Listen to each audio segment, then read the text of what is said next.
Inside of every anti-trans person's brain are worms. Writhing, shrieking, suckling worms, little larva reverse Jiminy Cricket shoulder devil freaks whispering stuff like, "See that woman?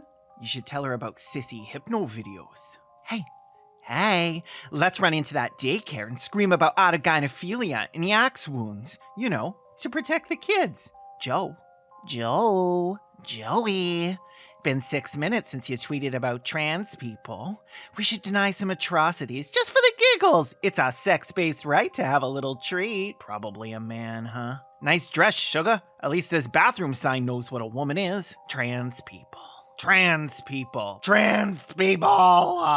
This is why you'll often see anti-trans people or TERFs or gender criticals complaining about how people at work won't sit near them, or whining that friends aren't texting them back anymore. Their kids don't call, and their spouses have left them. And there's one shining example of this self-induced isolation, one perfect embodiment of this phenomenon, distilled down into one single adult ogre male. Graham Linehan. On Twitter, he goes by Glinner, but in his colleagues, friends, and family's phones, he goes by blocked caller spam. On Christmas morning of 2019, at 1 a.m., Graham was angrily sliding into trans people's replies. The day before, my Pokemon mentor, Katie Montgomery, had mentioned that the LGB Alliance was a hate group, and Graham couldn't let it go. Laying there, seething, coping, rabid, and foaming at the mouth, he summoned up all his skills as a writer to fire off one of his wittiest retorts to date. 1 a.m., Christmas morning. You're the hate group, Katie. Known hate group, Katie. I've been hearing very disturbing things about the folks down at Keeple for the ethical treatment of animals. But Graham isn't just a transphobe who calls trans people slurs and tries to silence them. He's also a misogynist who routinely calls women slurs and tries to silence them. And then like a homophobe who routinely calls gay people slurs and tries to silence them. And a racist who does digital blackface and is a serial harasser and an online stalker. But worst of all, he's fucking cringe. Hello?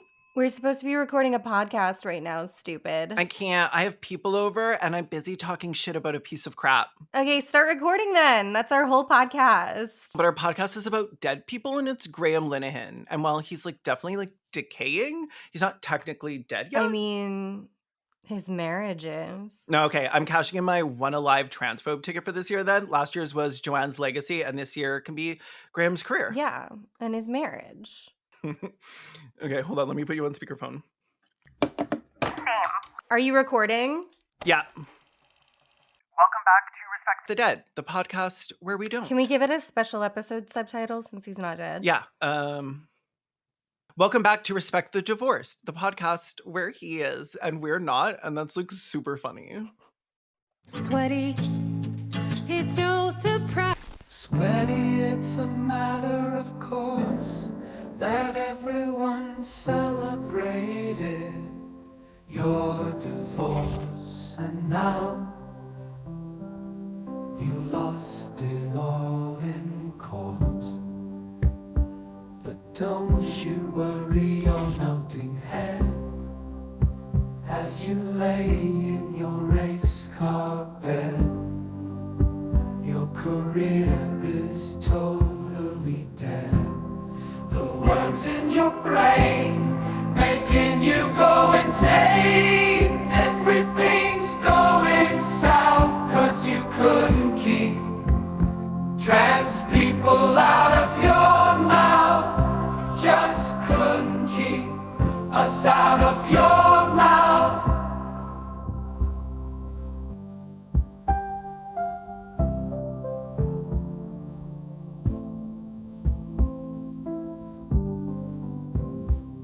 Just couldn't keep us out of your mouth.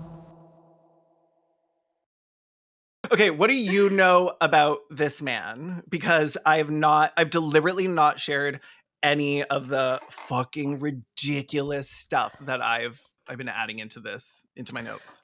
I know that he was, I believe, the showrunner of a television show in the UK and Ireland. Father Ted. Yes, which I never watched, but it was a big deal. I know that He kind of looks like you took like a Shrek doll and like put it inside of a Cupid doll and like left it in the microwave for like on like 30 seconds on high for 30 seconds. Yeah. Um Mhm. and I know that he has dedicated his entire life to transphobia. And Mhm. because of that, his wife left him, and I Mhm. believe his family, like none of his family, will talk to him. So I'm not sure about the last part. He has said they took my family. So I'm assuming that maybe the kids don't answer the phone when he calls, but like who knows? I don't want to like talk too much about his children per se. So that's all correct. But it's so much worse than that. And like losing your entire family because you hate trans people should be like the most pathetic thing about you. But he's also terminally online, which is so much sadder when you're like, Yeah. I don't know, 70 years old. Like, Yeah. I was about to say same, but like I'm allowed to be on Twitter because I'm yeah, 35. yeah. He should not be allowed on He Twitter, is both twice because my he's too age. old Go back to and too Facebook. unhinged. Yeah. Go back to Well, Facebook where you belong. I obviously, I'm gonna get people commenting that I didn't mention a specific thing, but I obviously can't cover everything disgusting or terrible or misogynistic or perverted or cringe he's ever done because YouTube only lets you upload up to like 12-hour videos. Mhm. So I figured I would just make a little slice of life and we'll focus on how he destroyed his own. If you made me sit here for 12 hours and listen to you talk about this man, we would be doing an episode about the death of our motherfucking friendship. And that would be fair. So we're going to laser focus on why his peers, his agent, his family, and everyone else left him. We're digging into how being an angry, obsessed anti-trans monster has cost him everything and how I think that's kind of really cute. Not the anti-trans part, just the fact that like There are everybody in his life consequences hates for him. actions. Yeah, oh my god, surprise. He loved sewing. Wait, reaping? Not reaping. No, he right. He really he doesn't hated like reaping. reaping. Loves sewing. Big fan of sewing. So last week I read Graham's book. It's called Tough Crowd: How I Made and Lost a Career in Comedy, which details exactly that. And it's the cope right in the title. It was Mhm. like Graham Linehan. I used to be successful. Like, well, his short-lived success and then eventual long-lived and seemingly permanent failure is like perfectly encapsulated in this book. And it's really funny because there's so many quotes where like he should realize how bad it makes him look, but Right. it doesn't because gender critical No people. self-awareness. No, literally none. Failing the mirror test. I bet if I put a mirror somewhere in his house that he didn't expect, if he walked past it, he would fucking slap it or something. He would run into it. If I painted like He would a be like, tunnel on a "Oh no, a wall, trans-identified male. They're in my walls." they're in my walls. Okay, that is just a little bit terrifying because I don't want anybody in my walls. But if any trans people don't have a place to stay and it has to be in my walls, you're more than welcome. You're such an ally. I know, thank you. So his book sort of reads like Elliot Rodgers' manifesto. Oh no. There's a lot of like just like bitter ramblings, a lot of telling stories that make him look objectively fucking nuts. Yeah. But he With tells no them as if it self-awareness. makes him look good. Or at least didn't need to be included, but he includes it anyways. And like Elliot's was like, what?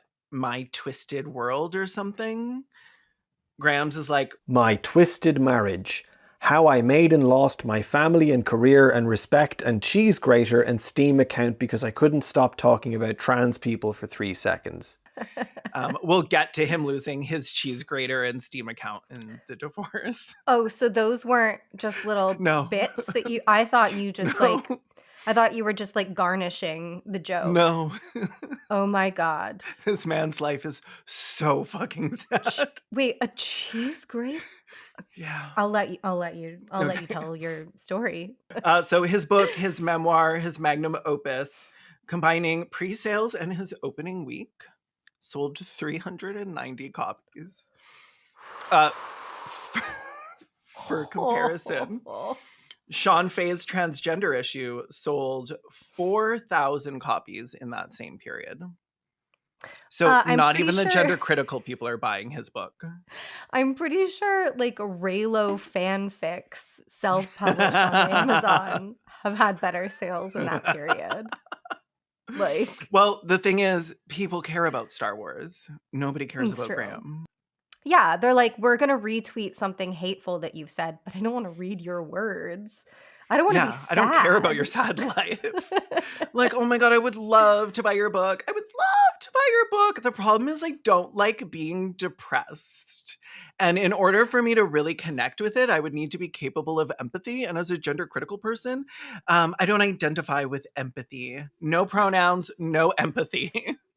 I love that, like, I mean, like, this is a crowd that absolutely would and has purchased books, like, yeah, but they don't read them. Just to, yeah, I mean, they've never read a book. But No, this is never. absolutely the kind of crowd that purchases books just to, like, be able to post pictures of it on social media and be like, look, I have the hateful literature. And even then, they wouldn't buy his book. Yeah, like that white supremacist arsonist who, like, burned down those churches. Who commented under J.K. Rowling's tweet and was like, thank you, ma'am. Now that I know you're not woke, I bought all your books for my kids. Arsonists love fucking Joanne Rowling. So prior to his days lumbering around Twitter, harassing feminists and LGBTQ plus people, he co-wrote 2 shows that garnered him like his main fame at the time, Father Ted and the IT Crowd. I thought Father Ted was funny. I watched DVDs of it at my father's house, not named Ted, no relation. And I like thought they were funny at the time. I will say he wasn't the only writer. But I was also like 15. Yeah. And I mean, at that he was time, the showrunner, right? Like he came up with the idea and he was like probably the head of the writer's room. I think it was according to the book, it felt like more of a partnership. Between him and someone else. And one other person.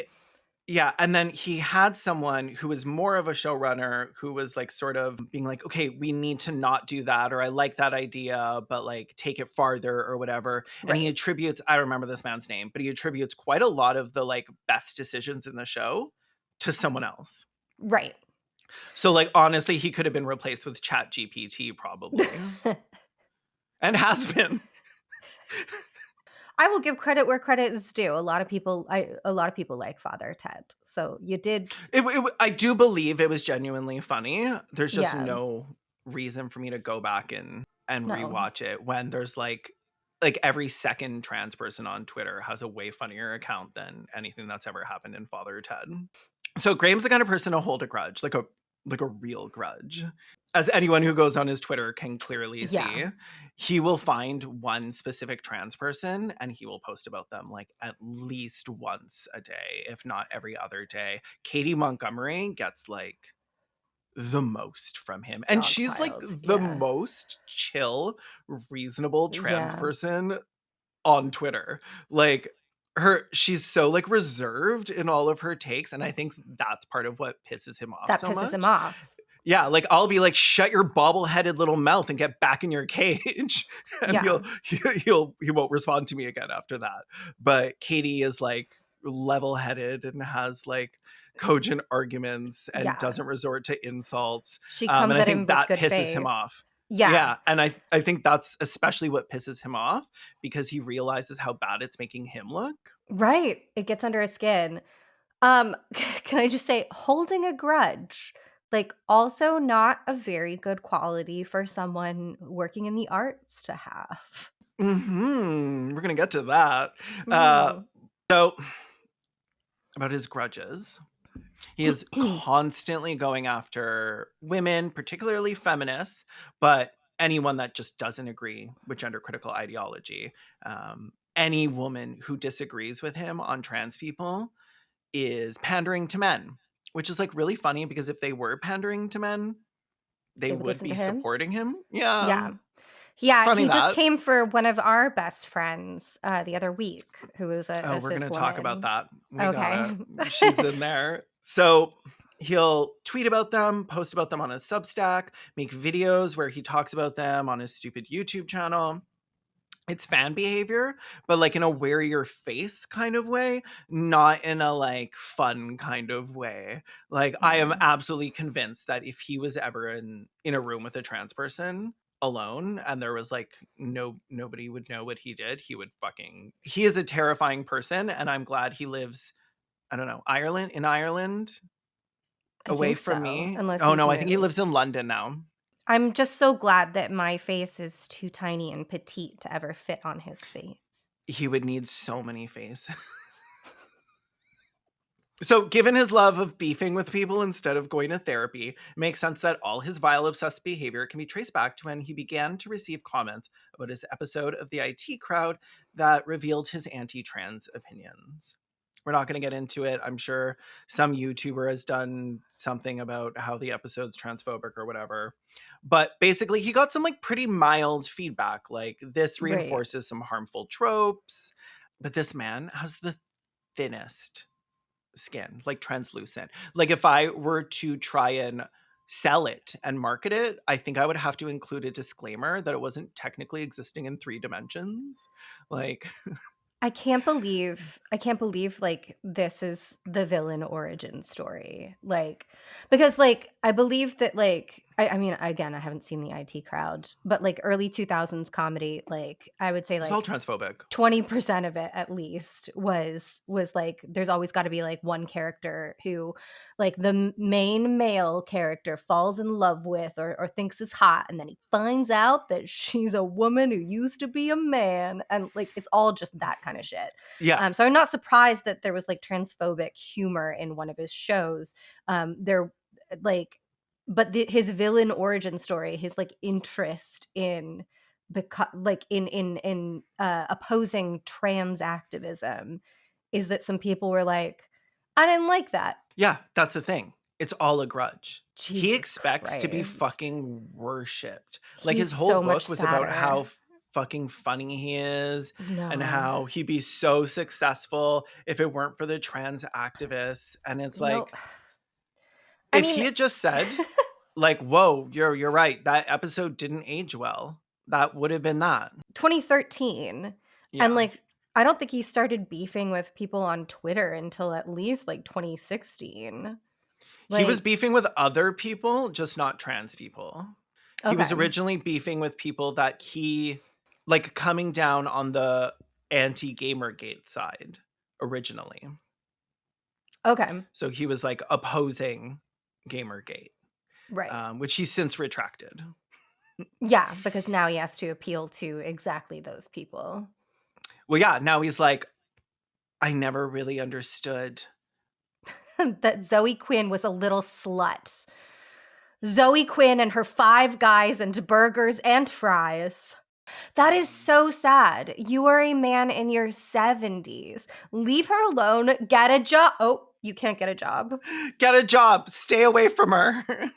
So yeah, he claims the reason why he should not be criticized for this episode is because comedy should be able to punch down. When people say comedy should punch up, they actually mean that it should operate along tribal lines, and they specifically mean along the lines that their tribe decrees. But comedy isn't tribal. Comedy is a mirror in which the whole of humanity is supposed to see itself. If you remove certain groups from comedy and criticism, you remove their humanity.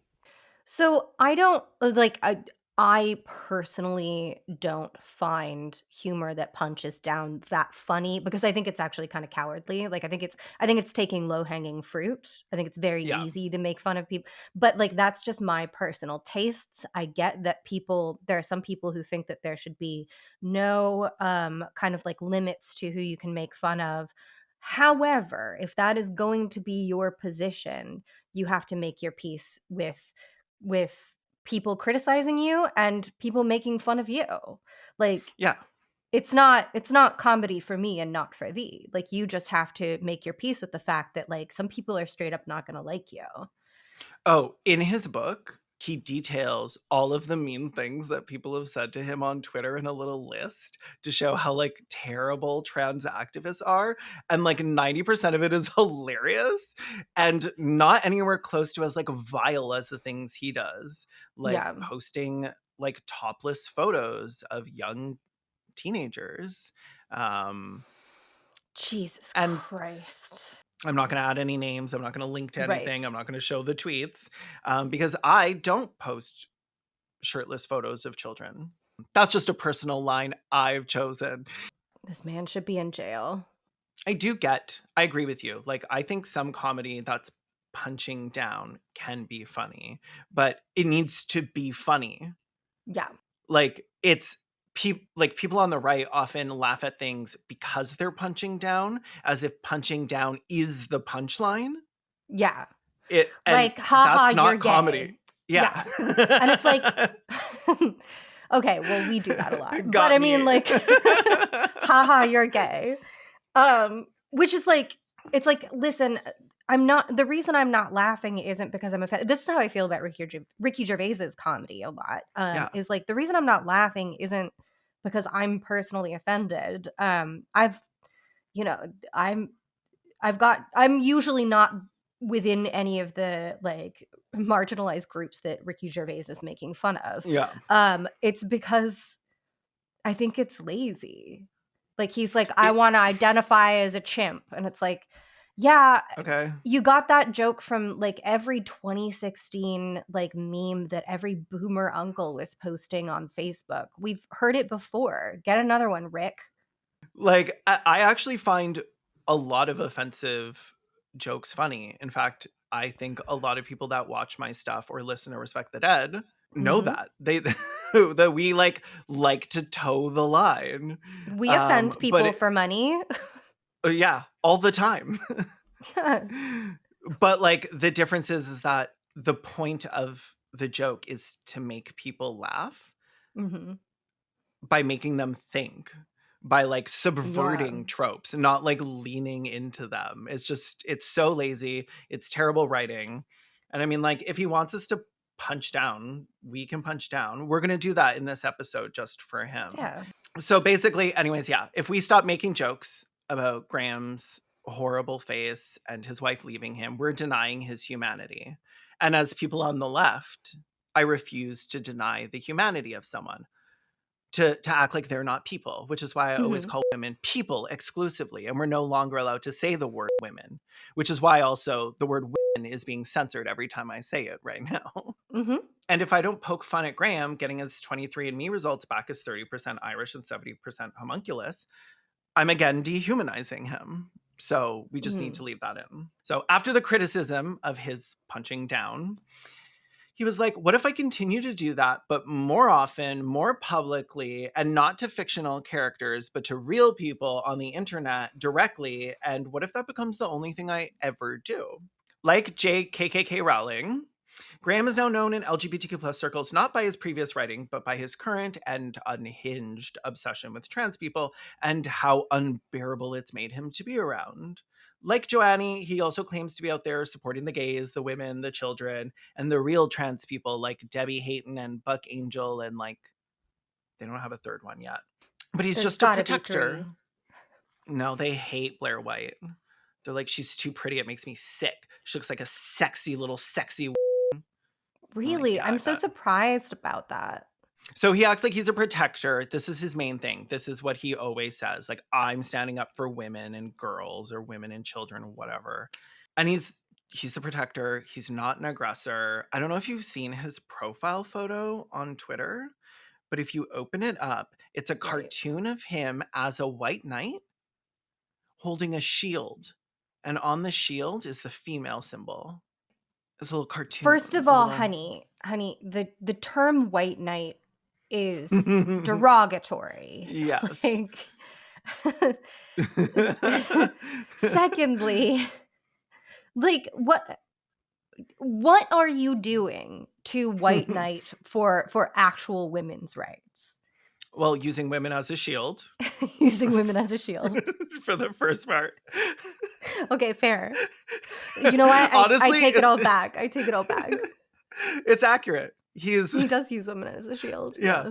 It's probably the most honest thing about his Twitter.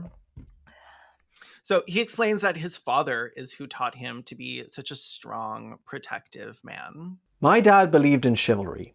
That's what he meant when he told me not to be like James Bond. Always respect women. Always.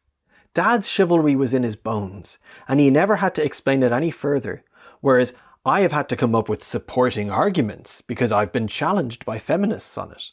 Like most things, chivalry as a code has sexist roots, but at least it's a code.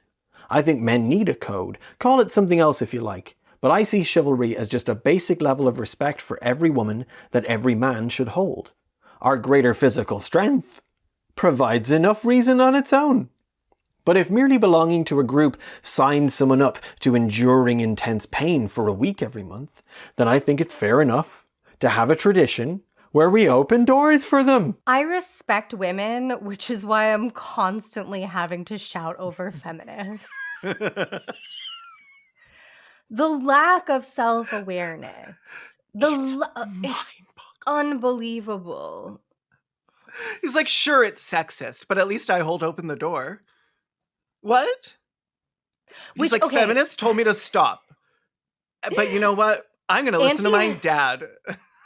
Anti-feminist men with the holding open the door thing. I don't know where this comes from. All of them are like, feminists hate it when you open a door for them. No one has any issues with holding a door open for anyone. No. Anyone who gets to the door first and sees that there's someone coming behind them should open the door for the person coming behind them. Yeah. Like, I don't know where this trope has come from, but it's like, it's ever present with any man who hates women. Is like, if I hold open the door for a woman, she's going to castrate me personally. Bro, just, can everybody chill out? We just want the vote on abortions.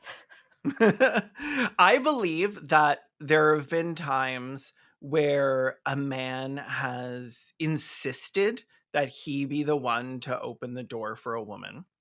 And a woman has been like, I don't need you to do that, actually. Right. Like, please get out of my way. Like, anything's happened once. I believe it's happened before.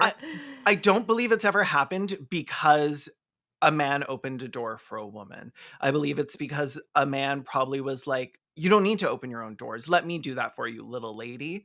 She was like, well, that's really fucking patronizing. Like, I open the door for fucking everyone. Yeah. Like, it has nothing to do with anything but being polite and existing in a society and, like, showing some, like, care and community for the people around you. Right. So let's look at some of the ways he protects women. The ways he stands up for them. I do love to be protected. So in his book, he uses Gamergate as his, like, feminist street cred because when it was happening, he called the Nazis Nazis and he called the misogynists misogynists. So I did my bit in the Gamergate wars because I was convinced the far right was using the issue to recruit and mobilize against my tribe. But while there certainly was recruitment going on and virulent misogyny abroad, not all of it was coming from the right. But that wasn't the full story, despite my zealot certainty that it was. Only later did I realize that the same accounts who were shouting that the Nazis were coming were also shouting Nazi at lifelong left-wing feminist activists, journalists, and academics. Which ones? Like James Lindsay or whatever. Which Milo ones, Yiannopoulos. Name them. Get queer activist Milo Yiannopoulos. The extreme polarizing language used by the online left created a picture of the opposing side that I now suspect was only partially in focus. There certainly were some villains at the time, but I'm no longer confident I always knew who they were. Another narrative to which I had unconsciously signed up was that the right were evil and that they were using dog whistles to advance their cause, injecting anti-Semitism, racism and other isms back into the discourse in the form of comedy. A Scottish YouTuber named Mark Meechan, or Count Dankula, who had filmed a video of his girlfriend's dog, which he trained to give a small Nazi salute every time he said phrases like "gas the Jews" and "Sig Heil," was arrested and charged, which I thought was an overreaction to a distasteful joke, but I had little sympathy for his plight, as I thought he was literally a Nazi. Sometime later, I sent a video apology to Meechan. Dear Count Dankula, I'm sorry. I now realize that neither you nor your girlfriend's dogs are actually members of the National Socialist Party. The way he introduces Gamergate people were going after my tribe, like he's trying to introduce this idea of like sectarianism, as So can I opposed tell to you who just his tribe was? The artists, the writers, the comedians. He talks in his book about I'm how leaving. Oh my god, my tribe, the artists. he's You so make me fucking sick. cringe. He wrote sitcoms. My Like, tribe. I'm sorry. The poets. The poets, like whoever wrote Friends. Great works of art from the West. The painting on the Sistine Chapel, The Last Supper, Father Ted. Great writers from literature. Shakespeare, Emily Dickinson, the guy who wrote that transphobic episode of IT Crowd. So, like, he still pretends he's a feminist standing against misogynists and the 4chan trolls, but, like, it's obviously clear from this, he's more aligned with them than not. Like, this is his tribe now. Can I also say I hate weird little white people being like, this is tribalism. These are tribes. Like, no. These are I prefer sectarianism as a these are your mutuals on Twitter. Yeah. Like, you're not a fucking tribe. Shut up. When Anita Sarkeesian tweeted, "Feminism is about equality, justice, and liberation. If you don't support the rights of trans people or access to abortion, or don't support efforts like Black Lives Matter or workers' rights, as just a few examples, you are not a feminist." Graham replied with, "What's this male pandering shite? I didn't support you during Gamergate so you could give women's rights away to another group of men."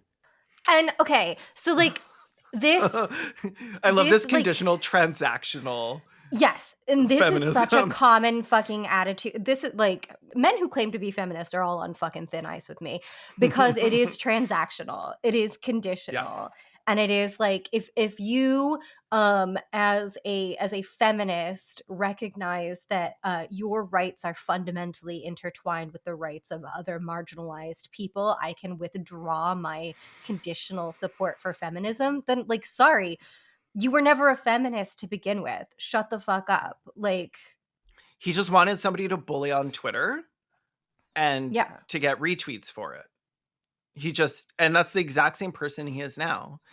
He's just realized that it's a lot easier to get away with bullying marginalized people. So, Anita, trans women are women, and he replies attacking her, which is a little bit hypocritical because he also likes to tweet things like, "Lord, give me the confidence of white men telling women who is and isn't a woman." I wonder who that's for.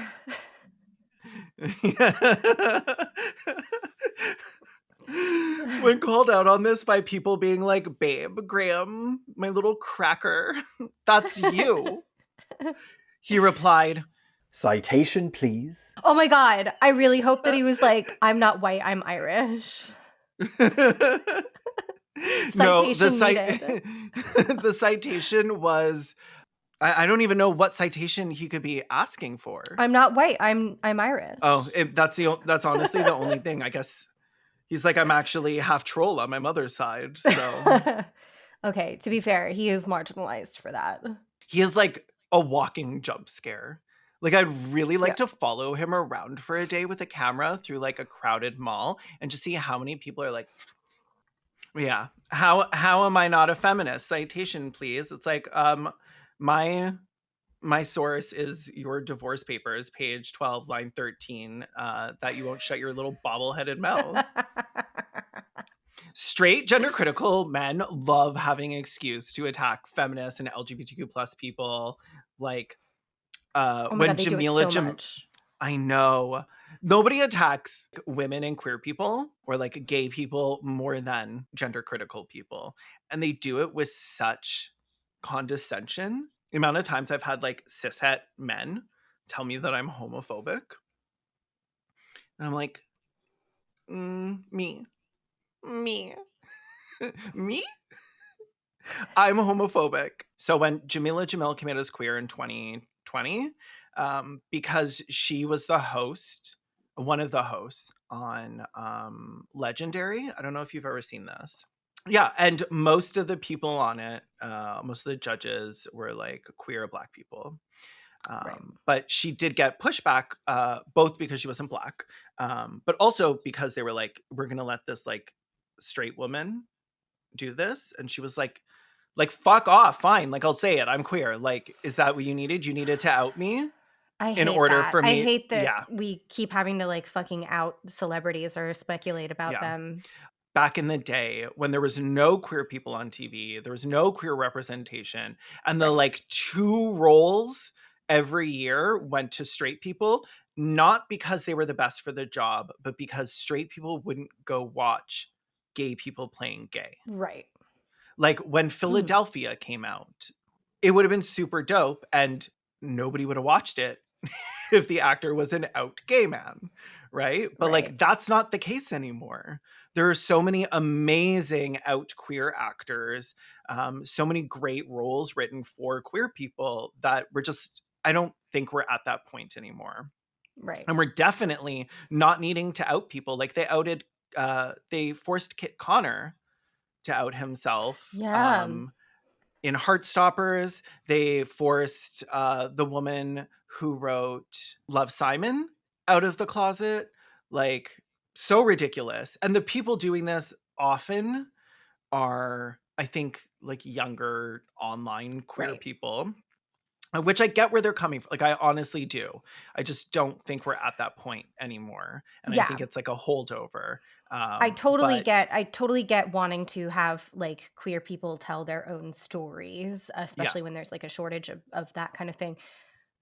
As an actor in particular, I Mhm. also like think that all actors should have a right to privacy. And like you like this isn't even about like outing people who are in the You shouldn't have closet. to come Like, out for your job.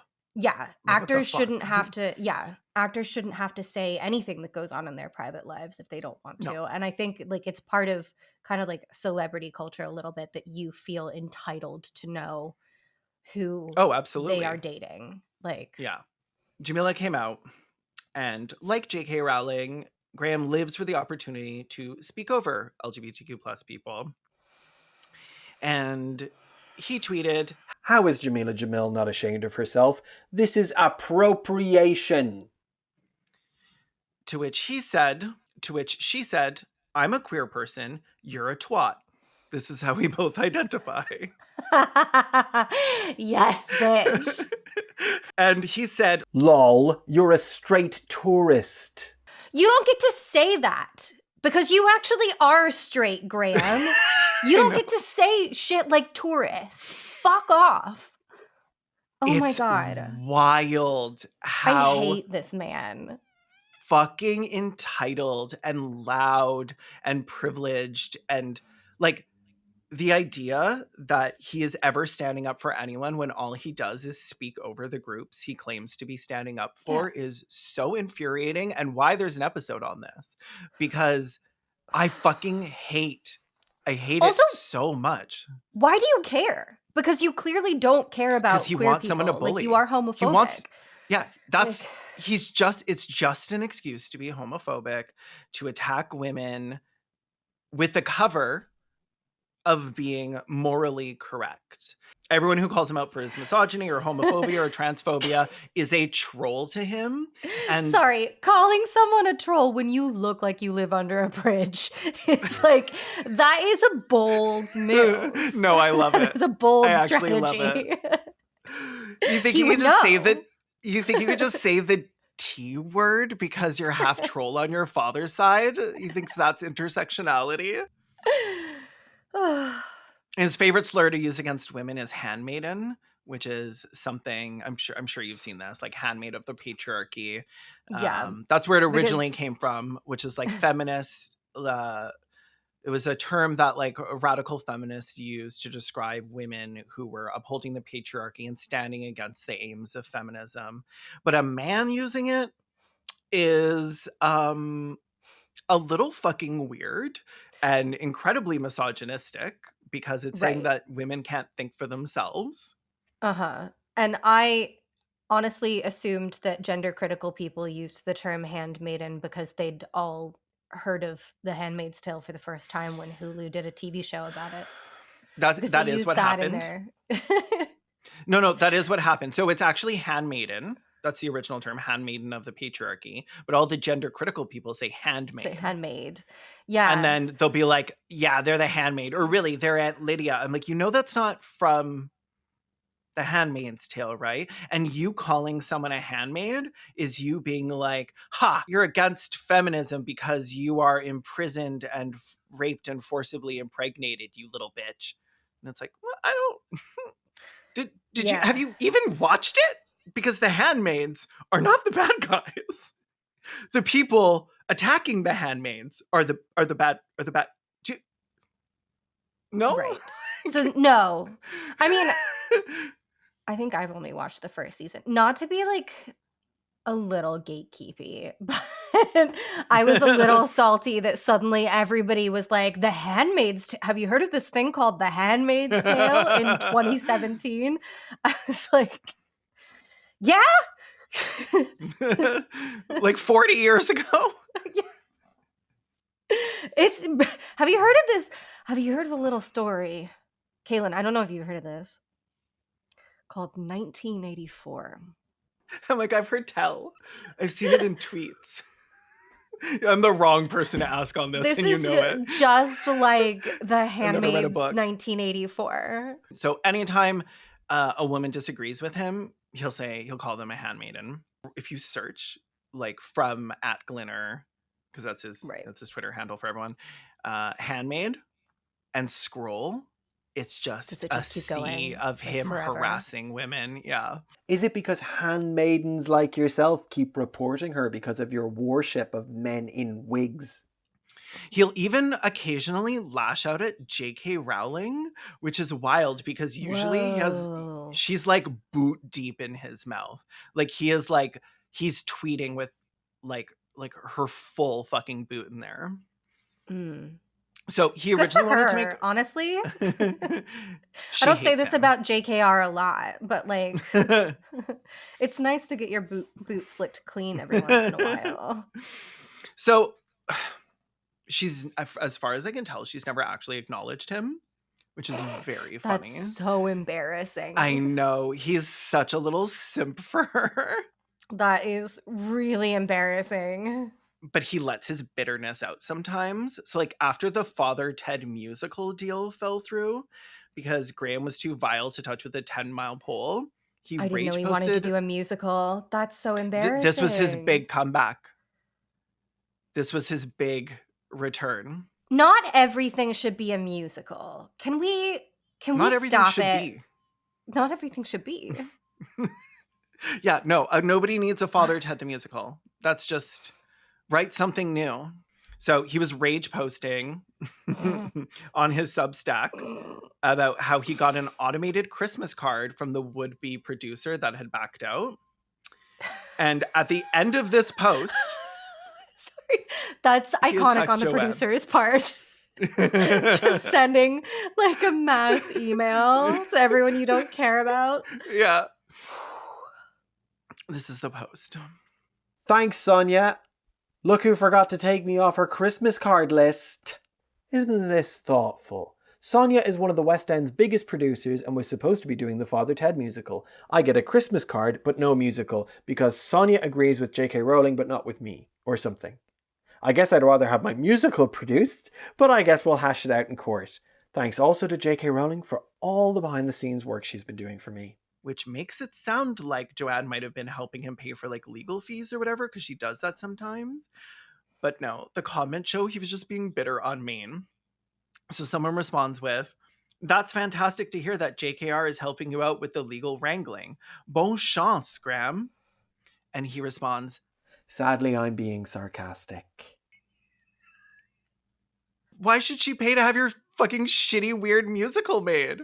Back to my comment about holding a grudge makes you a difficult person to work with when you're in the arts. I don't know the details of the Father Ted musical. This is the first time hearing of it. But like productions, especially musicals, because there's an enormous amount of overhead on them, are very difficult to get funding for, even if you have like big celebrities attached. Oh, it would and have big happened if he properties wasn't attached. anti-trans. Would it? Okay. Yeah. Okay. Oh, 100%. So she pulled out because he's anti-trans. Yeah, like, but anti-trans and untouchable. Like, I think she supported Joanne's right to free speech or whatever, but Right. Graham is on Twitter, like, stalking and harassing people. Like, it's like if you So she scroll was like, through "This his is feed. a liability. I can no longer be Oh, part of this project." 100%. Okay. Like attaching and like you said, there's a lot of money, there's a lot of moving Right. parts. You need to get a lot of things involved and approved. Things fall through for any reason. Yeah, especially with investors. Mhm. One quick look at that, they decide, oh, I should look at the person who's making. What's Graham up to? Right. And people and then pull they go out. to his and then people go to his page, and it's photos of And posting shirtless children. Posting to your Substack about how angry you are about it is one way to ensure that nothing you ever do will get funded again. Yeah, absolutely. And the thing you're mad about is that she sent you a Christmas card.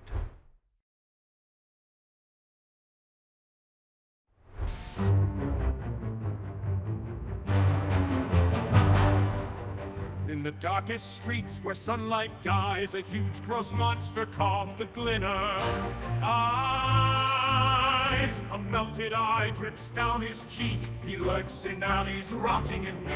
His teeth bright as piss, his breath foul and rank. He cries in the darkness like God's cruelest prank. The Glinner, he'll make you his dinner. In the dead of night, beware, dear girl, stay out of sight and save yourself from the Glinner's bite. The Glinner, he'll make you his dinner. The Glinner, he'll make you his dinner. He fears the water and the soap's bright gleam. Purity burns him, he can't get clean.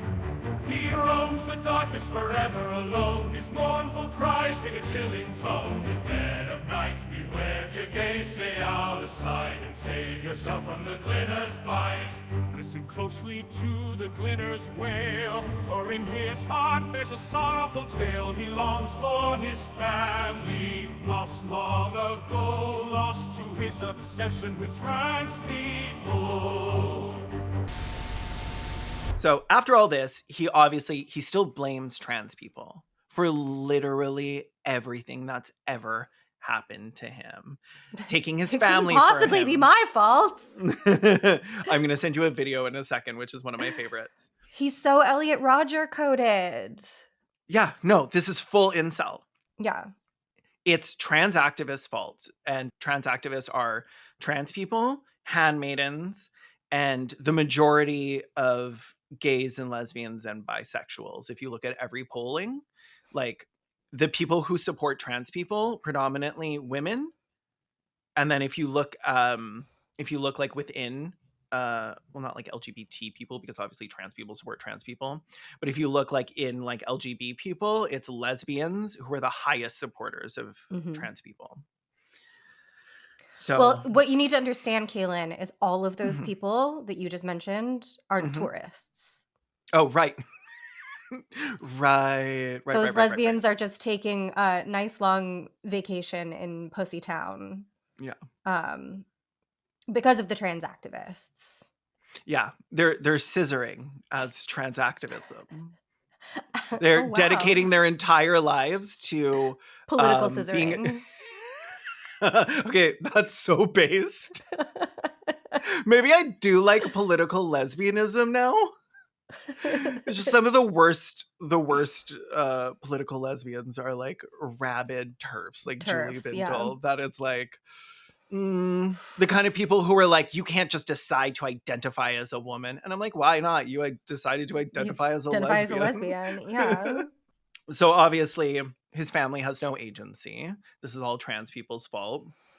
Every entitled, hateful, ugly-hearted man thinks it's someone else's fault that he lost everything. Time. Yeah. And often that's not the case. We all have like some part to play in like the dissolution of friendships and relationships. And to anyone that tells you that they are blameless is lying, or like to you or themselves or both. Men who wake up and murder their entire families think this way too. Oh, 100%. Nothing's ever their fault. And especially like men on the right.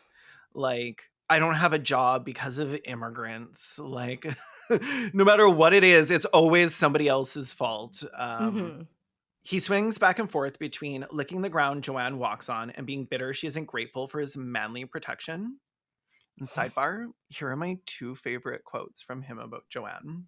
J.K. Rowling's socialist credentials are impeccable. What does he think socialism means? Billionaire. Billionaire who aligns herself with Nazis is a socialist. I can't even deal with that. The next one's so much funnier. We need to get to it. This is the one I've been waiting for you to hear for like a week. Oh my God.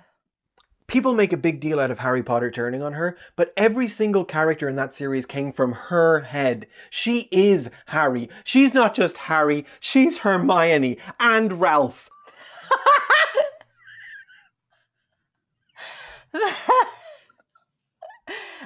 Everyone's favorite Harry Potter character, Ralph.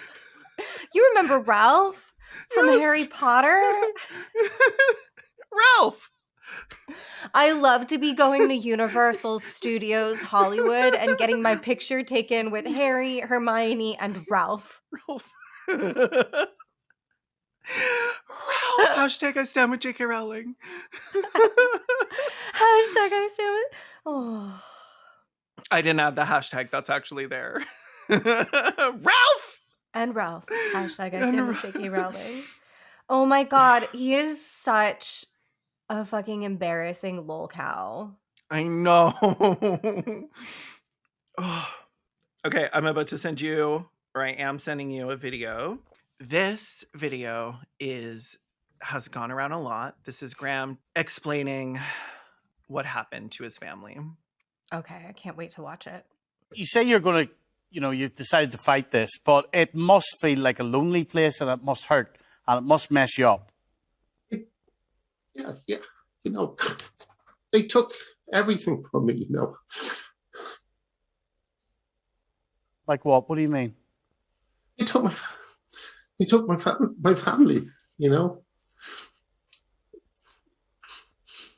Before this, all I was doing was, writing comedy and playing board games and being silly on the internet. And then I just said, no, hang on a sec. Stop calling these women TERFs. Stop sending them abuse. Let them speak. And for that, they just destroyed me. Do you honestly feel destroyed?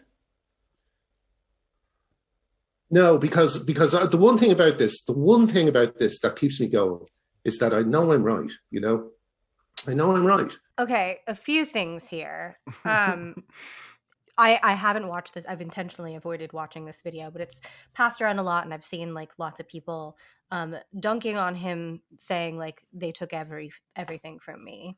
That part actually, now that I've actually seen it, It doesn't like inspire mirth in me. It doesn't inspire joy in me. I Yeah. feel like I'm watching someone who is incredibly deluded, like someone who is like Oh, yeah. not mentally well, and Mhm. has like been so so like indoctrinated into this like online cult that Mhm. like his grasp of reality is not um is not as strong as it should be. And the I know I'm right every single time thing. He Yeah. just keeps reiterating the fact that he knows that he's right. And I feel like that's very telling about specifically like this, not just like a gender critical person, but like this kind of conservative man is Yeah. very like, I'm right, progress is wrong, everyone around me is wrong, and I just need to keep digging my heels in and kind of like bullishly imposing my will on the marginalized people around me because I know what's best, Yeah, I and I know what's always best for have. them. There are times where I think that one small clip of "They took my family" is like just that sound bite.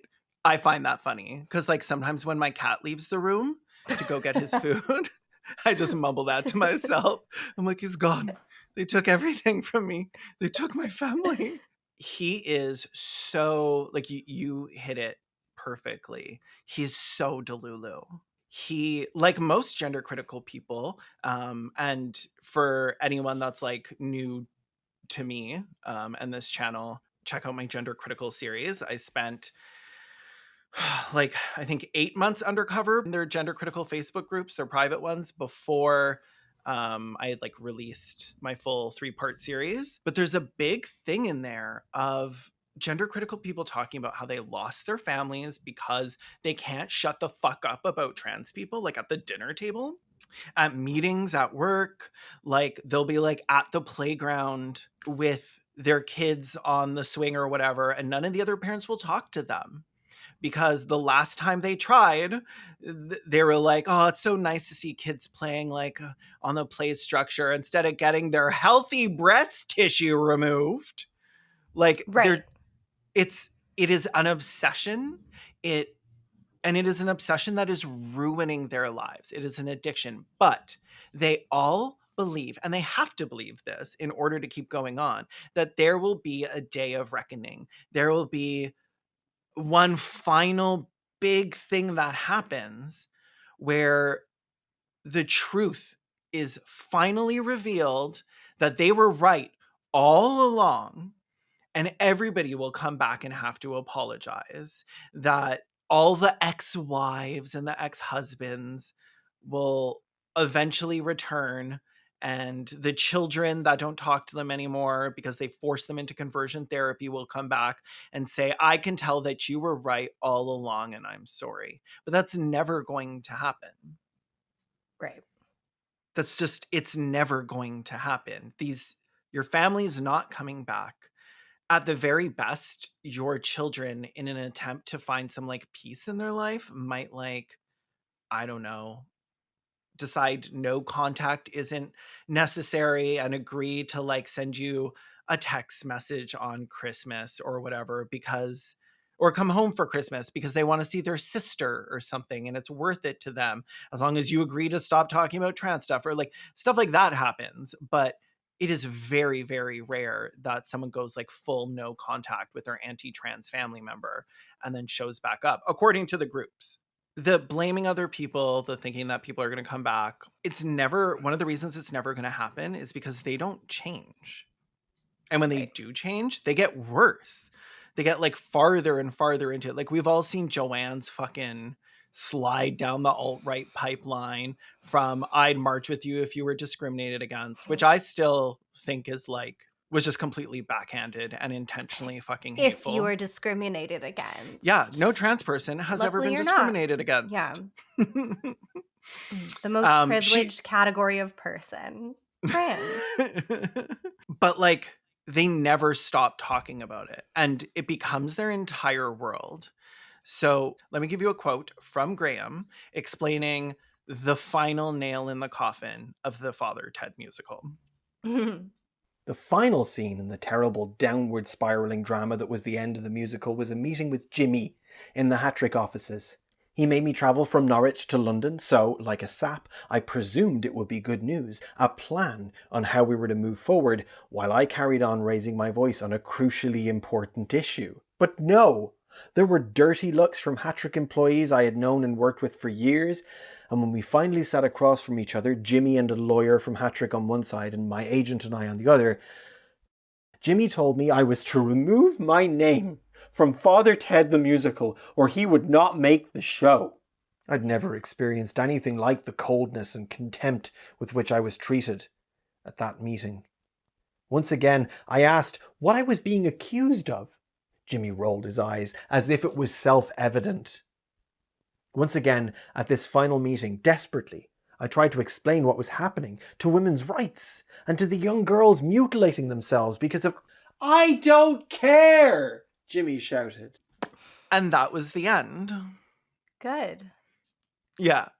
The idea that you're going to be sitting in your meeting for a musical that you're trying to get made, and they're like, we need you to take your name off because you won't stop talking about trans people, and being like, but the healthy breast tissue. Yeah. Why are you talking about breasts at your business meeting? Yeah. What the You fuck? are impossible to work with. Yeah. Like, You're toxic. It would be just as weird. Well, not just as weird, but I mean, the outcome would probably be the same if you were like this foaming at the mouth about like a sports team or something. You know what I mean? Like, Yeah. when it's all you ever talk about ever, and when you get into like very public arguments with people in the press, yeah, they're going to ask you to remove And in your the name. industry, Yeah. like nobody wants to work with someone who's difficult to work with in any regard. That's just a universal truth. Nobody wants to work with someone who makes them uncomfortable. Yeah. They don't want to talk about trans people. They want to talk about work. Yeah, that's why Jimmy said, I don't care. Yeah. And obviously Graham portrays it as like he doesn't care about women and girls or whatever, but like, and maybe Jimmy doesn't. But that also has nothing to do with Father Ted the musical. Yeah, I would bet which Jimmy I might add doesn't care. I would bet he doesn't care about trans rights or women's rights. He's just trying to produce a fucking musical. Yeah, this is the thing. They still wanted to pay him. They were going to pay him $200,000 to get this musical made. And at this point, he's fucking destitute. But he refuses it anyways. So what I'm hearing is trans activists did not take his career. He still had a career and refused it. Yep, that's exactly what happened. It's wild. This is why I'm saying, like, it's one thing to be like, trans activists took my career because they boycotted me and that got something shut down or whatever. But it's like, no, they were still willing to give him $200,000, which is like what the average trans person makes in like 200,000 years. But no. I rejected the deal. I was prepared to betray myself for £200,000, but I couldn't abandon my daughter. Nobody asked you to. And in fact, I believe you don't have custody, so we don't need to worry about that, queen. I think like 2 years after that, he also lost his agent because he called David Tennant a groomer on Twitter. Jesus Christ. For wearing a pin or a shirt. Yeah. No, I believe it was a pin that said like support trans kids or something. Mm-hmm. David Tennant has the same agent. Or sorry, Graham had the same agent as David Tennant. Oopsie and let's be real. Who are you going to choose? A father, respected, husband, respected, artist and celebrity, respected, or like a sad little man who lives in a no offense, but studio apartment somewhere None seething taken. over trans people. Please join my Patreon so that I don't have to live in a studio apartment like Graham Linehan. Yes, if you want to support women, the way to do it is by signing up for the Respect the Dead Patreon account. It'll be in the description. Not my Patreon, which is attached to my channel, the Respect the Dead one, because RTD. Hoots was nice enough to let me do another transphobe that was alive because I got angry. And she's an ally. I am an ally. A handmaid, one would say. So his retelling of events is always dangerously wrong, but luckily nobody read his book. So like, Yeah. that's fine. There were It's like, 300 purchases. And like of those, I think you were the person who read it. Oh yeah. I don't think it was you. I don't think most people read it. And oh my God, I started with the audiobook. I think I told you this. I made it like halfway and I was like, I cannot listen to his whiny little divorced voice. For such a I ended big up having man, to read he's such a nasally small voice. All the angry, he sounds like me. Gender critical. All the angry gender critical people sound like Muppets. Like Ben Shapiro, Jordan Peterson, like all of the men. Oh my God, they do. They sound like fucking Muppets. They need voice training. That's true. If they could just make friends with a few trans people, they could really hook them up. Yeah, unfortunately, that's not going to happen. It's just like when like really homophobic people appear on television and you're like, oh, you know that stylist fucked her up good on purpose. Yeah. I think the quote you're about to hear is the best summation of the way that he lies about what happened and about what's happening. Both sides is a poisonous smear. No one on my side of the argument insists that people should be shunned by polite society. Can I just point out that he retweets libs of TikTok? I was about to say, then who the fuck is Kaya Rychik? Yeah.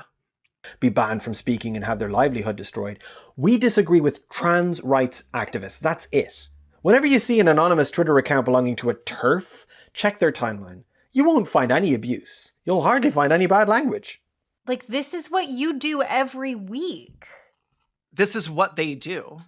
Yeah. This is The what bomb you threats? personally do, Graham. Yeah. Oh, 100%. Nobody is more against actual free speech than gender critical people. Yeah. Like, somebody refers to a woman as a human being, as a person, and they fucking shit themselves. Like, you just erased that saying trans woman erases their speech, erases the existence of women altogether. Like, they're gonna blip out of existence because they really don't know how adjectives work. Or pronouns. Yeah, they were rapidly running out of like they really need to just go back to English class. Yeah, for all of them being like, I remember grade 1 biology. And I'm like, do you remember grade 1 English? Yeah. And also, did we ever make it past that? Or are we comfy here? Are we settling in? But also, like, I'm sorry, go to a TERF account, check their timeline. You won't find any abuse. I've had TERFs call me a faggot, tell me I need to be shut up permanently, say I deserved the violent homophobic hate crime I went through, question it, say that it would have been better off if they'd killed me. I've had them say I enjoyed being raped because they assumed I was a trans woman, which meant that I would enjoy being subjugated by a man because it would make me feel like a woman. And the only people that men ever sexually assault are women, of course. Tell me to kill myself, say I should be castrated, eradicated. The amount of times that I've been called at least like 12 different slurs in the past couple weeks on Twitter alone for saying that like J.K. Rowling was a terrible person and a shit writer is astronomical. And I can guarantee I have been called more hateful things than Graham Linehan ever will, because the things that they're saying about me are just slurs. They're not true. Like, you're divorced. Like, Graham is out there calling gay men groomers every single fucking week. But that's not abuse, because it's just true. Gay people are inherently They're predatory just groomers. Yeah. Yeah. So it's not abuse because it's true. And his side, it's always like side, like we were talking about earlier. Like, it's like, well, my side doesn't do any of the bad stuff. It's only the people on the left doing the bad stuff. But his side are the ones calling in bomb threats to elementary schools. His side are the ones denying Nazi crimes, that have Nazis show up at their rallies. And he even had some quote in his book that was like, I'm confident now that I know what I would have done in like a Nazi Germany. I know I would have been on the right side. And I'm like, Been a Nazi. The Reich side, maybe. Like, I think we all know what you would have done in Nazi Germany, Graham. I don't think that is a question that anyone is asking. no, because we see it right now. So in his book, he leaves out every instance of his obsessed, deranged harassment and online stalking of trans people, women, gays, feminists, people of color, and instead lists off a bunch of mean things people have said to him in order to garner sympathy. Of course. And we're going to hear some of them now because they're really funny and true. I can't wait. I'm regularly called a Nazi sympathizer, Holocaust denier, COVID denier, and climate change denier. Why? Are there things in that list that you haven't denied? Yeah, I've never done any of that, and I've never been called any of that, actually.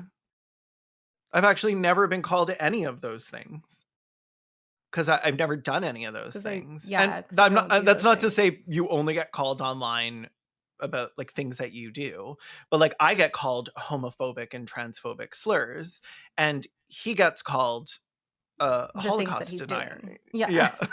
Someone takes a photo of me sitting outside a cafe, posts it on Christmas Day, and tells people I'm there at Christmas because I've lost my family.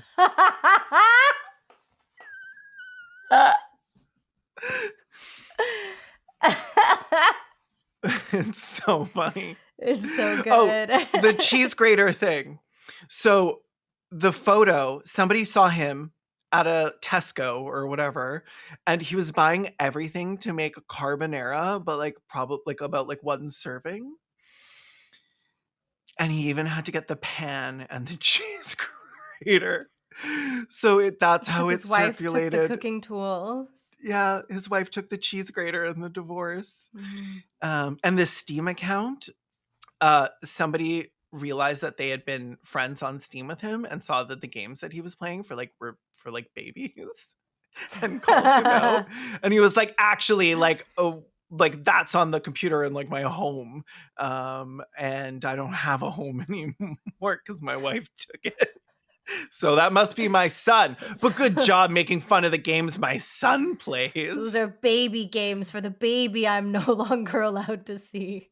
I think it was like a pretty violent baby game though. Like I think it was kind of fucked up. I don't remember what the game was. I'll probably add it into the edit, but I do think it was like kind of weird. Trans activists tweet about dancing and pissing on my grave, adding that my ex-wife and children will piss on my grave too. Here at Respect the Dead. That might have been us, first of all. Okay, you know what? I'll own that one. This one's Caelan's. Also, like, just going back to Elliot Rodger, you don't have to put this in the book. Like, you don't have to tell us. Yeah, you don't need to tell us that somebody said that you were divorced, so you went into your room and cried and thrashed it about and started stabbing the wall with your practice sword or whatever the fuck. Like, this one's really funny. When the feminist YouTuber, Magdalene Burns, is dying of a brain tumor at the age of just 36, my visit to her is surrounded by so much vicious gossip that I have to interrupt the family's grieving to ask them to release a statement refuting it. What? So sorry, like, vicious, usually when like people say vicious gossip, they mean like tabloids, but this is just like people on Twitter. Yeah. You did not have to ask the family to release a statement to Twitter. And actually, like, Obviously, I'm no Magdalene Burns fan, but that's like a really fucked up thing to ask her grieving family to do. Could you please release a statement to my Twitter haters? Like, No. Getting up in the middle of the funeral and being like, hey, so, ooh, I know this is a little bit awkward, but I think we need to focus on me just for a little smidge. Which, We like, can if do anyone else, a co-tweet if you want to. We can do a co-tweet if you want to. It's fine. Yeah, I'm gonna need you to say something because people are being really mean to me on Twitter. I've been reading all of the tweets about me during the funeral. Like that's fucking wild. Yeah, Were you that raised is, in a barn? again, like unhinged delusions of grandeur, like thinks that all of this is like way more, like thinks that his Twitter beefs are way more important. Like Oh yeah. he's treating them like significant cultural events. It's like Magdalene would have wanted you to say that I was a feminist. You are not missing Princess Kate Middleton. You know, you don't have to release a statement because Twitter is losing its mind. Nobody cares about you. All of this would have been solved by him logging the fuck off and getting a giant troll fist full of grass. Taking a That walk grass in the is sun. calling your name. Yeah. Oh my God. Walk Feel out the from under breeze the on bridge. your big ugly face. Take that face out for a walk. Pick up your spirits in your right eye, and let's go have a moment where we're not online. And I need to do this too. Oh, me too. 100%. Yeah. Maybe the fact we'll that all I even know who we'll Graham start a group Linehan chat. is. No, I know. The fact that I know who Graham Linehan is a sign that I need to go outside. Because Yeah. I will tell you right now, if I were to walk out that fucking door and I were to go ask someone, just like the first person I come across, have you heard of Graham Linehan? They would be like, please get away from me. I'm calling the police. If they have heard of him, you'd get somebody would probably spit in your face. And there might be one person who like has BBC America on cable who is like, you mean the Father Ted guy? Why did he die? Well, we are doing an episode of our podcast about him. Wouldn't it be so funny? You can cut this out if you want. Wouldn't it be so funny if he like died during the editing process and we had to meet again? I don't even know that we would.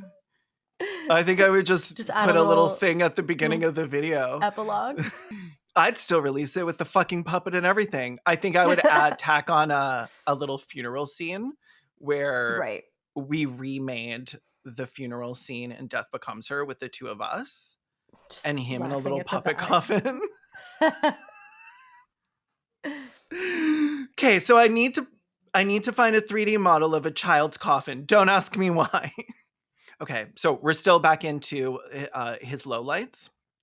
His son once came into the room to give him a birthday present, but he was busy live streaming with a bunch of TERFs, complaining about how privileged the people they attack and denigrate are. And homeboy was like, "Not now, bitch, daddy's streaming." Oh my God, it's literally that meme from The Sims where it's like the girl on the computer and her baby's on fire. Not now, honey. Daddy's being a transphobe. Daddy's doing some transphobia.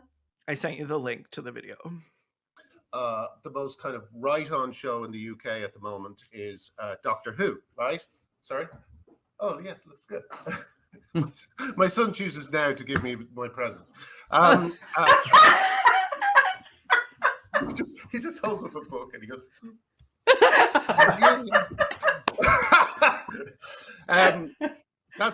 that will have destroyed what I was about to... Yeah, no, I know what it is. Okay, Doctor Who, the wokest show on TV. Yeah, again, this just like makes me a little sad. It's sad. It's like you think that trans activists took your family from you, but you weren't paying attention to your family because you were so like you were so involved in this gender critical cult, and they left. They left because you never had time to spend with your family. Your son is trying to bring you a birthday gift. Can you imagine? I would remember that for the rest of my life. Yeah. Like, You know, he that was is sitting a in the other core room moment. for hours Waiting. and was like, and Yeah. eventually mom was like, why don't you just go give it to him now? Like, go tell him it's Yeah, time to come out. mom, when can I give it to him? Yeah. It's Go like, tell him he's it's time to almost come out and do done. the cake. Like, he's been in there for Yeah. 4.5 hours. Like, and then he's going to fight with people on Twitter for another 6 hours. He's going to be on his phone the entire time. He was never there for his family. It's very clear. Maybe in the early years, but clearly the second he got on Twitter, Yeah. worm brains. So here's him talking about how he never bothered to do a party for his wife for her birthday. And that's also trans people's fault. Helen was also looking for normality. Birthdays came and went, and they weren't fun occasions. They were overshadowed and fraught. On the day I threw a rare birthday party for her, the magazine Vogue published an article by its trans columnist, Paris Lees, attacking me directly. This was the glossiest publication to denounce me to date, so it lay somewhat heavy on my mind throughout the evening. Helen was perfectly within her rights to ask me to cease operations, but I couldn't do so for another reason, which is, and this is something that everyone who's in this fight knows, the gender Stasi never forgive. Helen didn't understand that I would never be confident of having a job again until the entire gender ideology movement, which has caused so much misery, was burnt to ashes. People would sometimes ask, what's your endgame? And that was it. I wanted to reveal the havoc gender identity had wrought on society, expose those who had enabled it, and help bring about its end. Sorry, honey, I can't enjoy your birthday today. I can't enjoy a birthday ever again until we've burnt transgender ideology to the ground. Like, he's jumping through so many hoops to try to justify his obsession. It is an obsession. It's so wild too, because like he honestly, like every year on New Year's, he's like, by the end of next year, gender ideology will be gone. Hashtag Graham Linehan, hashtag 2023 or That's whatever. so embarrassing. And then the end of every year, that doesn't happen and his life just gets worse. And every year he expects that like all of them, that eventually it's going to get better, but it's like you were the one that was supposed to make it better. Like these people are so incapable of change, of any sort of like real positive growth. No wonder they don't believe people can transition, because these people have no like actual ability to become something better, more them. Yeah. It's wild though to be like, can you imagine how hurt you would be if on every special occasion, this like ogre of a husband of yours who like you used to think was like successful and funny, I would assume, because there had to have been something about There him had to that have been love at some point. They were married and they produced children. And yeah, like can you, and he must have been funny because look at him. Yeah. Like like I bet he was really funny. And you know, like a funny guy, even if you're not attracted to him, you're like, okay. Like yeah, totally. Sure. No, I get that. Being with a hot guy sounds fun.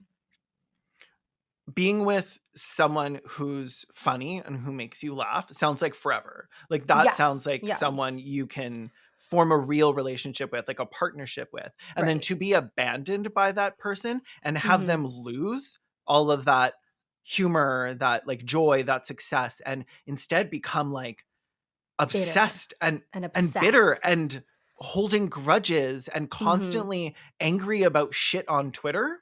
Never present. Doesn't even seem to love you anymore. The only thing he loves is fighting with trans people online. Bullying trans people is my new wife. my mistress. Transphobia.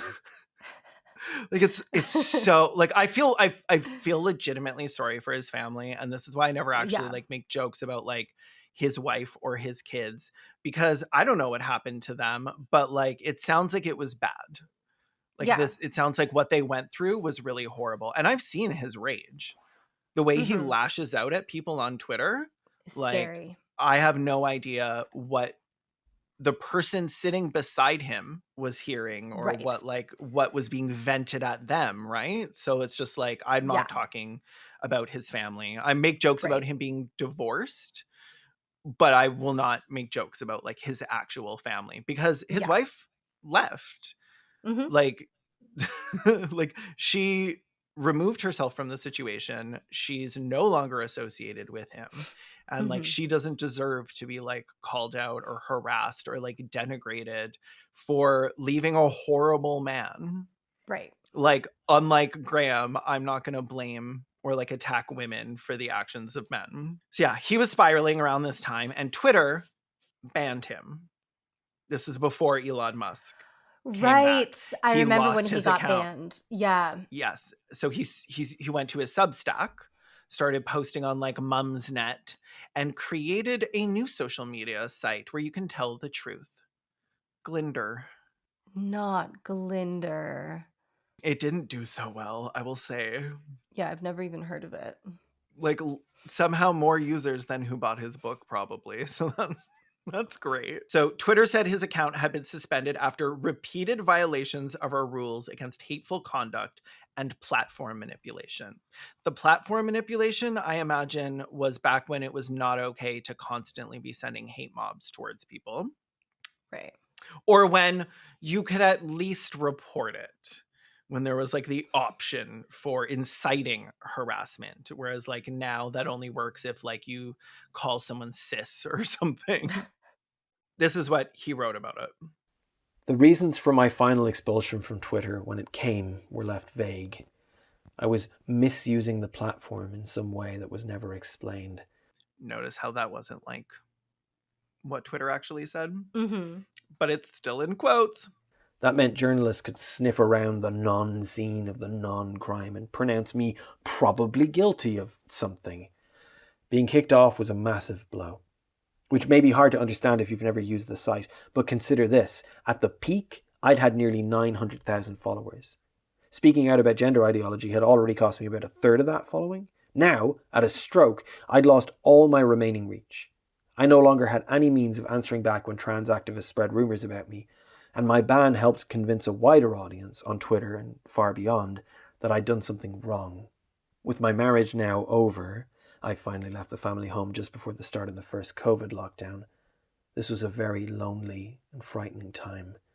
I lost my last remaining connections to my old life when a number of journalists, who I thought were on my side, decided to unite in something of a prison stabbing. I've submitted an appeal with Twitter and the Better Business Bureau. Not the Better Business Bureau. What do they owe you? Yeah, is he being like, this was fraud? They told me that I could have a platform and then they took it away. What's your claim with the Better Business Bureau? I would love to read that. I would love to know what he wrote to them. He's like unhinged. I try not to use the word Karen because I think it's lost all meaning. Right. I pretty much exclusively use it about like white women calling the police on people of color, as it was intended. Mhm. But if there was a sort of peak Karening, I imagine contacting the Better Business Bureau because you got suspended on Twitter would be it. It is like you want to Yeah. speak to the manager, The ultimate manager. the final Other boss than the of managers. I'll take it to the top, the president. And if he won't listen, the Better Business Bureau. Elon Musk eventually reinstated his account, as he did with white supremacists, Nazis, and every other kind of bigot he thought would bring engagement in the form of harassment and inciting mobs. And that Don Luker guy that was posting child porn. All the stars are here. Cool. Yeah, free speech. Very, very cool, normal, and not at all disgusting or harmful or violent or creepy. He is also very often come after cis feminists. Most recently that I've seen, friend of the pod, Oh my God, so cringe saying that. I love it. Friend of the pod. Sarah from the Leftist Cooks. That's right. And this is what he said to Sarah. Your feminism begins and ends with serving the wants of men, even if it hurts women. To which Sarah replied, shit, it does? And you're a man telling me this, so I guess I have to believe you and do what you say, don't I? More likely, my feminism is ideologically consistent. I think I'll go back to my real life while you spend yet another year obsessing over strangers' genitals on Twitter. Fucking goddess ass. Bodied. It's like, Yeah, so I'm a destroyed. woman and a feminist. I'm ideologically consistent. And you are a man. Our little stinky pervert. I'm a stinky little pervert. I'm a nasty little troll. Like, ew, you smell like a bridge. Get away from me. You smell like a bridge and live in an apartment. And you spend all of your time talking about people's genitals. Like, get away from me. You should telephone the fucking policiers. I am putting my keys between my fingers right now. Covering my drink, keys between my fingers.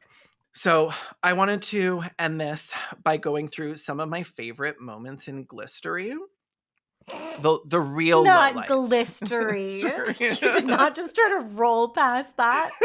Glistery. It sounds greasy. It's so greasy. And then after these lowlights, we need to go because like I have to focus on like my loving relationships, my thriving career, my lovely circle of supportive artist friends who are like killing it. We're never talking about this again. It's actually very rare to have like a respect the dead subject where there's not a single point where I do think like, oh my God, hilarious and iconic. Like everything was just embarrassing. Like everything was just like, oh my God, I can't believe you did that. Normally, even if they're horrible people and like completely cringe, there's still moments where we're like, ha. Like, yeah. Like God, especially when they're petty like this. But none of this pettiness is funny. It's filled with too much like bitterness and anger. Yeah. And it's too sad. So it's not funny. It's too sad. It's just like, ew, gross. So I think his most well-known anti-trans moment involved H Bomber Guy. When Graham was like, I think part of like raising some funds for some like anti-trans thing or like attacking mermaids, I think it was. And H Bomber Guy raised how much? $340,000. Amazing. For mermaids. Absolutely. Yeah, absolutely fucking amazing. Banger. And Graham got like obviously even more upset about this, went on more tirades. Mm-hmm. A British YouTuber called Harry Brewis, who broadcasts himself playing video games under the moniker H Bomber Guy, saw we'd had this success and launched a fundraiser for mermaids in response. He announced he would live stream himself playing the game Donkey Kong 64 from beginning to end, encouraging viewers to donate. His sizable following mobilized and turned the stunt into a viral sensation. The broadcast lasted for almost 58 hours and raised over $340,000. A legacy of this stunt was that I was bombarded with Donkey Kong memes, while Harry Brewis was given a Pride Award by the gay magazine Attitude for helping to fund the mass sterilization of a generation of gay youth. My voice was hoarse from repeating the same things. They're mutilating gay and autistic children. They're destroying the careers of anyone standing up to them. They're erasing female language. At around this time, I was invited to go on Newsnight, where I thought we would be talking about all these issues. Instead, presenter Sarah Smith and her team made the segment entirely about my involvement in this argument and threw a stream of accusations at me, including that I expressed myself in a toxic way. I asked for examples of this toxicity. What about comparing people in the trans debate to speaking out against Nazis, she said. I mean, that's pretty extreme. I realised then that it was an ambush. Ambush is when you are asked about things that you said publicly and you are expected to on a prearranged interview. in like specifically about the topic. Yeah. You went there to discuss. It was an ambush. I also love I was bombarded with Donkey Kong memes. It was a murder. This poor man. And he keeps bringing up this idea, which I mean, all TERFs do, of like, they're trying to erase like the word woman and like female language, and it's like no one is trying to do that. The only people who've come close are you guys, because you try to change woman with a Y for some reason. I don't know. Why do we have to be women? They think that woman comes from man. Oh. And not like the etymology is actually like whiffin or something and has nothing to do with men. It's also very funny to be like, we can't even say women anymore. And it's like, well, trans women do. It's like, those are men. It's like, well, yeah. But I'm sorry, that wasn't your argument though. Your argument is that you're not allowed to call yourself a woman. You are. The thing is that you're telling other people that they can't call themselves women. That's all that's happening. You're the only people taking away other people's womanhood. Yeah, you're the only people saying that people can't call themselves women anymore. Yeah. like you stupid fucks. When he told Sarah he was just protecting women, she spit back at him. Quite a lot of women think that they can speak for themselves, thank you, Smith spat back. And they don't necessarily need Graham Linehan to come in and talk for us. What a vile woman to spit at him. He told that anecdote like it was like a bad thing. Yeah. It was like, to me, it sounded like a woman standing up for herself. These he seems to have a fucking problem feminists don't even let you hold the door for them. I just need you to understand that, Caelan. They don't even let you hold the door for them. But like this is a man for whom chivalry is not dead. He will hold the door and he will tell you to shut the fuck up. So the rest of these, there's only a couple left, are just the time when his real lowlights. The time Katie Montgomery tweeted that trans women may need mammograms, and he wrote a Substack post about it that I'm 90% sure included a letter he wrote to himself from a reader who was like, I have 2 wives who died of cancer, and this fetishist wants to have breast cancer too. Thank you for speaking up and defending women. Love, William, or something. And it was like very clearly, in my opinion, written by Graham, who just needed to not just be like making it up himself. Yeah. You can't just be like, some people die of cancer and they're women and it's breast cancer, and I'm sure they wouldn't want you to say you have breast cancer. I don't even understand what the problem is there, because the idea that like only cis women get breast cancer is just stupid.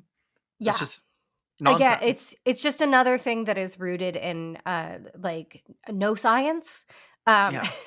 Because yes, anyone can get breast cancer. It's usually caused by an excess amount of the female hormones as well. It's caused by like estrogen and progesterone, which is another one of those reasons why like the men who are like bitching about, like the men who like theorize that like eating soy, like the phytoestrogens in soy will turn you into a woman. I'm like, well, first of all, like if the phytoestrogens in soy could be converted into estrogen, it would be far more dangerous for women to be consuming massive amounts of soy than men, because it would give us cancer, because we already have estrogen in our systems. Yeah. But yes, like after someone has been on HRT for long enough, like after they've had like after like their entire endocrine system has like completely reset and they've trans their gender,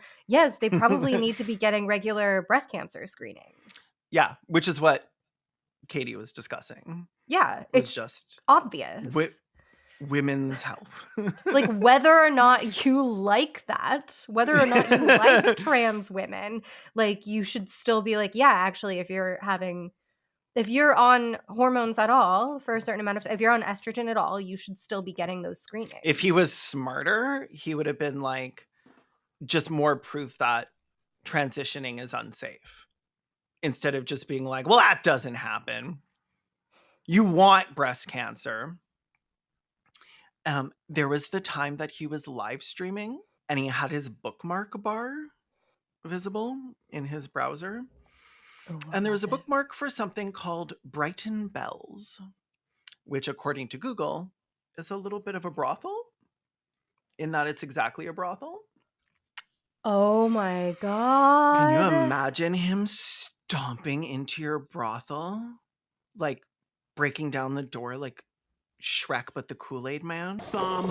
The time he said doctors who help trans kids are just like Nazis, who famously didn't help trans kids. Famously loved trans children.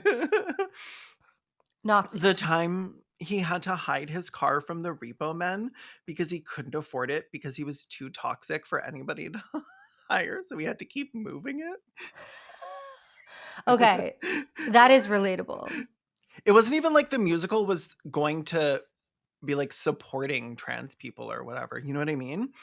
Like, yeah, it's not like anything. They just wanted you to shut your mouth. Yeah. And he stop being so weird. He didn't about even need people to shut his mouth. He just had to have his name taken off of it. Yeah, he was still allowed to say whatever the fuck he wanted. They were just like, we're going to license this from you, but we're not going to put your name on it. Yeah. Because we want it to do well and we believe in the project. Yeah. He's like, well, fuck that. Your name is toxic. The time he joined a lesbian dating app, photoshopped a photo of himself as a trans woman, posted it, and then started trying to out people as trans that he found on the site. I remember that. That was my favorite fan theory about that is everyone he posted was just like other gender critical men doing the same thing. The Spider-Man meme. It's one of those examples of something where it's like, I think you just wanted to join a dating app as a lesbian and see lesbians' profiles. Like, yeah, I think what was the purpose you're just of that? being a pervert. Like, you're just being a weird creep. And trying to match with women who don't want you. That time, he didn't know the difference between a horse and a chair. You must have. That's a classic. Is one of my favorite Graham owns. That time he did a comedy show in broad daylight to elderly TERFs because no venue would have him. And he was on like a foot tall stage with like 15 people around and pretty much nobody laughed. Imagine. I don't do stand-up. I know a lot of stand-ups have been there, but it's rubbing salt into the wound. Yeah, and it's rubbing salt into the wound that it's like people who are only there because they feel obligated, like politically. Yeah, it's.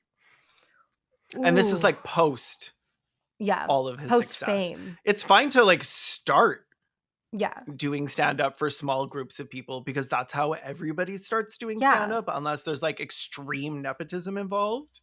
But to that be now all that you can muster, people still go to Louis C.K.'s shows. Yeah, people still go. People to would rather go watch a rapist than him. The time he sent TERF and grifter Marion Miller a birthday cake where his name was more prominent than hers. Oh my God. It says, happy birthday, Marion. Women's rights are not transphobic. From Glinner. From Glinner is the biggest thing on the cake. So ugly too. The impact font. The happy birthday, Marion has a period after it. From Glinner and women's rights are not transphobic does not. Like, oh, it's actually a comma. Oh no. Okay, still partial punctuation. He's a writer, apparently. It's not even an exclamation mark. The alignment is all off. And the time he created a comic with AI because he said no artist would work with him. Exciting news! My comic is coming out soon. No artist would work for me, so I'm very excited to say I taught myself to use Photoshop. I just need to raise £125,000 for the first print run. It's called Space Grahams. I've been told my comic Space Grahams needed more diversity. So there's like, I don't know, an Asian Graham, a brown Graham, and then I don't even know, just like Voldemort Grahams, Space Grahams, I guess. Yeah, even bigger headed Graham with long hair. I'm going to challenge Pointy you on nose that. I think Graham. all of these heads are smaller. You're just seeing that compared to the rest of these, the AI made his head normal head sized, of course. The AI doesn't understand his head. No, AI is more close to reality than his literal skull. Why do you think why have you turned yourself into such a mascot that you think anyone wants to see a series called Space Grahams? He basically calls himself like the male J.K. Rowling. Like that's what he thinks he is. That's what he refers to himself as. Oof. And it's so cringe because the male J.K. Rowling is Matt Walsh. Yeah, who she'll actually deign to talk to. Yeah, which is exactly. Also embarrassing for her. But like, which is like another point against her where she was like, loved your documentary, What is a Woman? Yeah, she'll actually talk to Matt Walsh and she's ignoring Graham Linehan. That's so embarrassing. I know. And we're at the end here. These are the only two things he's ever said that I thought I might steal. Someone asked him for evidence of his claims. So he was saying that like trans women having access to women's bathrooms or changing rooms will lead to increased sexual assaults. And someone was like, do you have any stats for that? Because like this has been implemented in lots of places. So if this was happening, we would know about it. And he responded with, shut up, fuck up. And I honestly think I need to respond to more people online like that. Specifically replying to my comments to Graham with shut up. Fuck off. I love somebody asking for your source and you're like, I'll give you my source. My source is you shutting the fuck up. And his response to a post educating people on the laws around hate crimes and against disabled people, people of color, and LGBTQ plus people was, go fuck yourself. It's very sad. It's very pathetic, but it does give me the vibes of like Trump being like, happy 9/11 to all the haters and losers. Like, yeah, I mean, he'll never be as funny as Trump, but nobody ever will be. It is, yeah. It's so sad. God has truly given us his most difficult battles. But like, it's funny because like he spends so much of his time trying to like own people with his intellect, and he's not very intelligent. So it is like funnier when people like give up that dream and they just resort to being like, no, fuck you. It's very like, I don't want to. Angry child that doesn't want to share their toy or whatever, or like no, who his main thing is to call people like a troll, and his new fave is NPC, which he repeats ad nauseum. He's a gamer. Like an MP. He played WoW for a while. Just like Elliot Rodger. Of course he did. Yeah. NPC, troll, handmaid, groomer. I think not too long ago, he was like, I actually started the whole you're a groomer thing. Also, and Cara, will you tell these congressmen as well that I invented groomer? I was the first person to start using it. I want credit. That's really, really important. No, like, that's actually not something to be proud of. And no, you didn't. Anita Bryant did. Yeah. And before that, the Nazis did. Go watch What is a Groomer? Made by both of us on this channel. It's one of my favorite videos. Yeah. He can keep crying that they took his family, but we didn't. But honestly, like, if they want to be part of our family, they can be. I'll be his family's found family. They're our family now, Graham. Yeah. So we did take your family, actually. Now that I think about it, I actually did take your family. Helen, come on out. So this has been an episode of Respect the Dead that's being hosted on my channel because it doesn't exactly fit in with our podcast, which is usually something or someone that's dead. And we are dragging them for filth. Sometimes a little bit less for filth if they're dope and we want to talk about someone from history that didn't suck. But usually it's terrible people who are making fun of and telling the story of after they're dead, so they can't get mad at us for bullying them. If you want to see more Respect the Dead, you can go to our YouTube channel at Respect the Dead Podcast. The link will be in the description. I'm Caelan Conrad, and you can find me on literally everything as at Caelan Conrad. And I'm Hoots. You can find me on Twitter at Punished Hoots. You can find me on YouTube at Hoots YouTube. And I'm going to say you don't need to find me anywhere else. Leave me alone.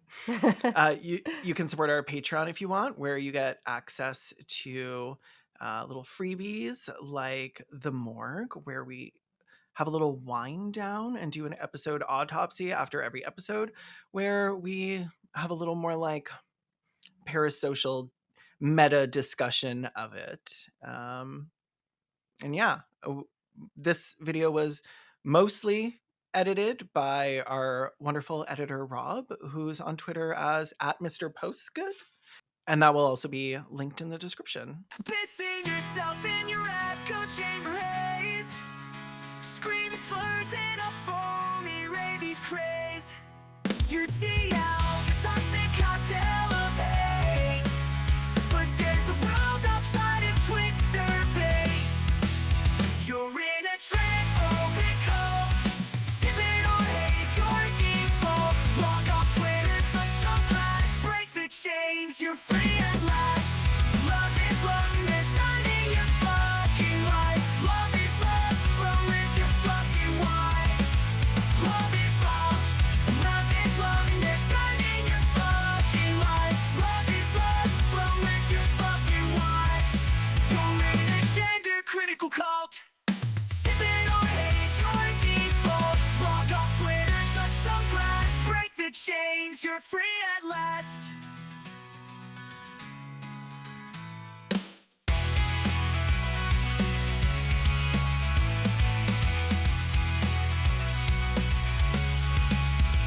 Pissing yourself in your echo chamber haze, scream slurs in a foamy rabies craze. Your TL's a toxic cocktail of hate, but there's a world outside of Twitter bait. Love is love, and there's none in your fucking life. Love is love, well, where's your fucking wife? Love is love, and there's none in your fucking life. Love is love, well, where's your fucking wife? Log off Twitter, touch some grass, break free from this toxic class. You're in a transphobic cult, time to break free or it's all your fault.